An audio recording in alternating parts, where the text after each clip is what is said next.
होमिओपॅथीच्या द्वितीय वर्षात शिक्षण घेणाऱ्या युवतीने आत्महत्या केली। नांदेडच्या हडको भागात ही घटना घडली।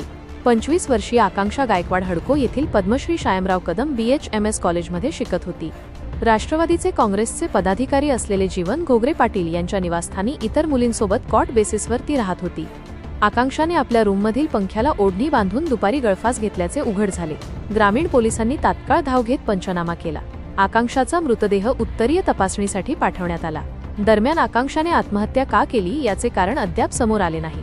आपल्या मुलीने आत्महत्या केली नसून तिची हत्या करून गळफास दिल्याचा आरोप आकांक्षाच्या वडिलांनी केला।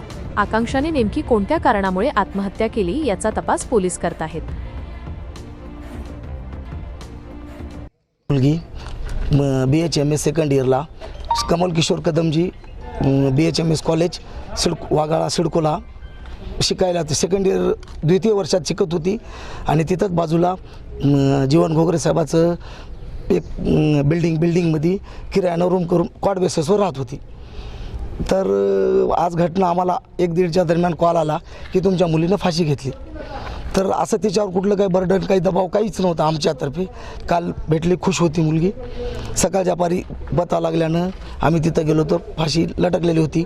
पण ते ज्या जागेवर दिसू लागलं तर असं नव्हतं की तिनं फाशी घेतलेली होती। पाठीमागे चिटकलेला कॉट होता आणि फाशी घ्यायचा अंतर गॅप होता। तर माझं म्हणणं हे आहे की माझ्या मुलीनं आत्महत्या केलेली नाही, फाशी घेतलेली नाही। तिला जाणीवपूर्वक जाणून बुजून शारीरिक शोषण, काही मानसिक ताण, काही बी दबाव टाकून तिला जीव मारून लटकण्यात आलेली आहे। तरी मीडिया यांनी मला आता जे बी बिल्डिंग मालक आहे, आता बाहेरचं कोणाला माहीत कोण आले कोण गेले, त्यांच्याकडे असेल ना आलं गेले व्हिडिओ फुटेज काही बी जे बी असेल ते त्यांच्या तुमच्या माध्यमातून पोहोचाव। बिल्डिंग मालक कोण होते? जीवनरावजी घोगरे यांची बिल्डिंग आहे। किती वर्षापासून तिथं राहते? गेल्या वर्षीपासून। किती मुली होत्या तिथं? तिथं 30-40 मुली आहेत। एका रूममध्ये 2-3 मुली आहेत। हॉस्टेल आहे की किरण काही? नाही, हॉस्टेल नाही, प्रायव्हेट बिल्डिंग आहे। पण ते कॉट बेसिसवर भाड्यानं तिथं मुली तिथं राहतात, जेवण बाहेर आणि राहायला तिथं।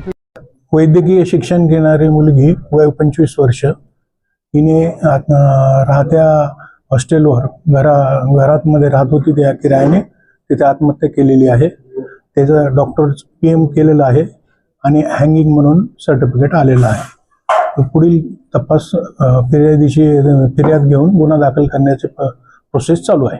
मुलीच्या पालकांचा